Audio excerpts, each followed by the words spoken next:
আসসালামু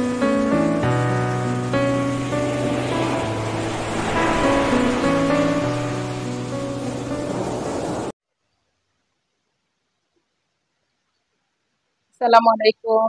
কেমন আছেন? আশা করি সবাই খুব ভালো আছে। রোজিস মোটিভেশনের পক্ষ থেকে আপনাদের সবাইকে স্বাগত। আজকে যে বিষয়টি নিয়ে আপনাদের সাথে কথা বলবো সেটা হচ্ছে, আমরা যদি আমাদের কাজকে ভালোবাসি, ভালোবেসে প্রতিটি কাজ করি, তাহলে সেই কাজগুলো আমাদের কিন্তু সহজ হয়ে যায়।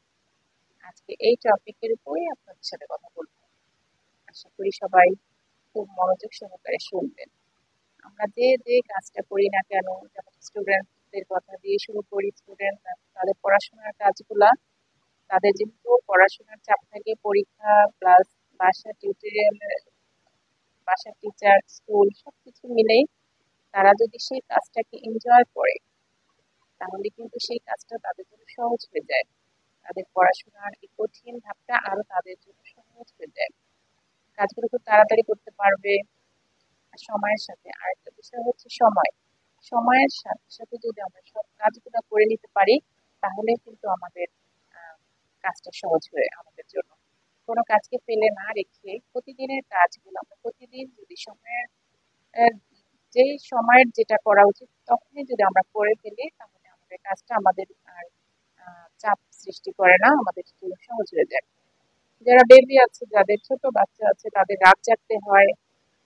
তারাও যদি খিটখিট না করে শান্ত মনে তাদের কাজটাকে ভালোবাসেন, যে না, আমার এই বাচ্চাটা তো একসময় বড় হয়ে যাবে, ও তো সবসময় ছোট থাকবে না, এবার মেন্টালি আপনি আগে প্রিপেয়ার্ড হন, এভাবে কাজটাকে এনজয় করতে শিখুন। আর তখনই কাজটা আপনার জন্য সহজ হবে। যারা অফিসে কাজ করেন, অনেক সময় পেন্ডিং রাখেন কাজ, যে আমি আজকে করবো না, এই কাজটা আমি আগামীকাল করবো, রেখে দেওয়া হয়। ফলে ওই দিন কিন্তু আপনার উপর আরো বেশি লোড পড়বে, আরো চাপ পড়বে। তখন আপনিই কিন্তু স্ট্রেসে থাকবেন। তাই যে সময়ের সাথে সাথে, যে সময় কারো জন্য অপেক্ষা করে না, আমরা যদি প্রতিটি কাজ ভালোবেসে সে সময়ের সাথে করে নিতে পারি, তাহলে কিন্তু সেই কাজগুলোই আমাদের একসময় মানসিক তুষ্টির কারণ হবে।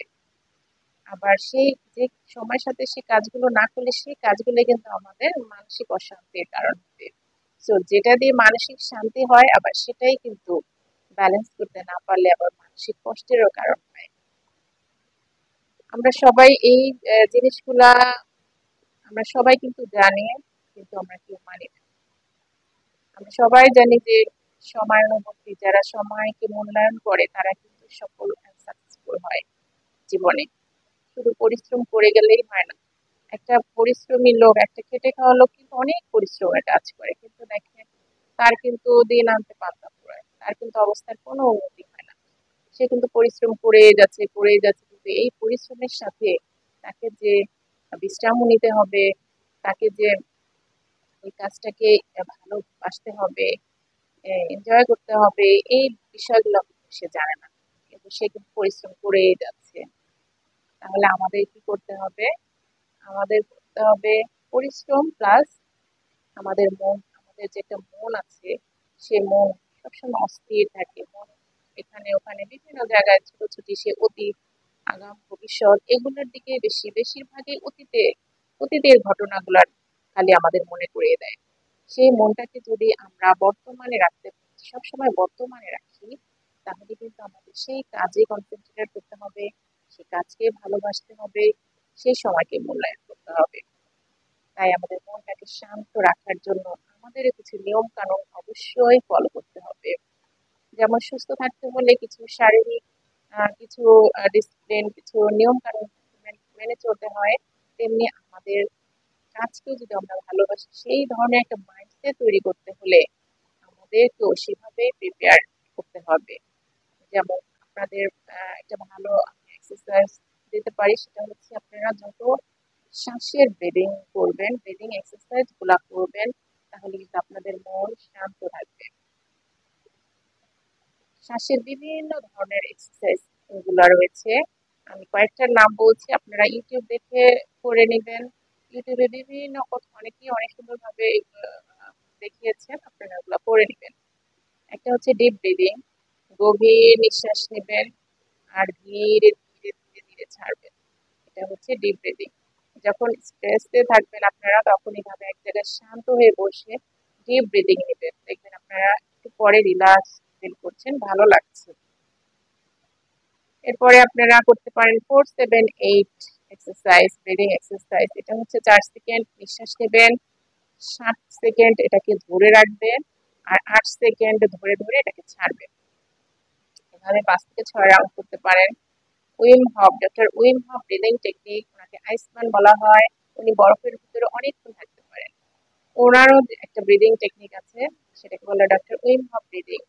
সেটা হচ্ছে 30টা ঘন শ্বাস নেবেন, এরপরে শ্বাসটা ছেড়ে দিয়ে আটকে রাখবেন, এরপরে আবার নিঃশ্বাসটা নেবেন, 15 সেকেন্ড ধরে রাখবেন, এরপরে ছেড়ে দিবেন। এভাবে 5 থেকে 6 রাউন্ড আপনি করতে পারেন। এরপরে আপনারা আরেকটা শ্বাসের ব্যায়াম করতে পারেন, সেটা হচ্ছে স্কোয়ার ব্রিদিং।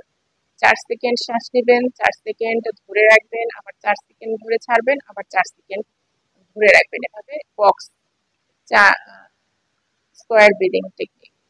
আর একটা করতে পারেন আপনারা, এরপরে করতে পারেন হাঁটতে হাঁটতে যে শ্বাসের ভিড় ব্যায়াম।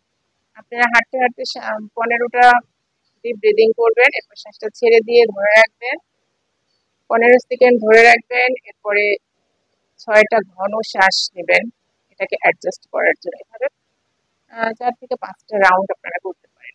এছাড়া হামিং সাউন্ড আরেকটা আছে, আপনারা নিঃশ্বাস নেবেন, হাম করে শব্দ গুণনা করে আপনারা নিঃশ্বাসটা ছাড়বেন।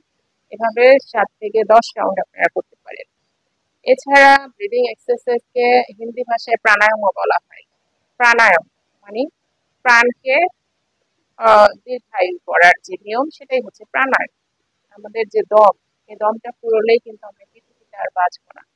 তো এই দমের চর্চা করতে হবে আমাদের। দমের চর্চা করলে দমকে দীর্ঘায়ু, দমকে যদি আমরা দীর্ঘ করতে পারি, অনেকের দম কিন্তু খুব খাটো, অনেকে ওভারব্রিজ উঠতে পারে না, দম ছোট হয়ে আসে, হার্ট বিট বেড়ে যায়। তো তারা যদি এভাবে দমের ব্রেথিং সহকারে নিঃশ্বাস নিতে নিতে ওঠেন, তাহলে কিন্তু হার্টের উপর চোট পড়বে না, দমটাও ঠিক থাকবে। তো ব্রিদিং এক্সারসাইজ আমাদের দমকে দীর্ঘায়িত করে, আমাদের সুস্থ রাখে, আমাদের মনকে শান্ত রাখে। আর আমাদের সবচেয়ে বেশি বেনিফিট হচ্ছে আমাদের ভালো ঘুম। ঘুমের সময় দেখবেন আপনার ঘুম চলে আসছে নিমিষেই। আসসালামু আলাইকুম।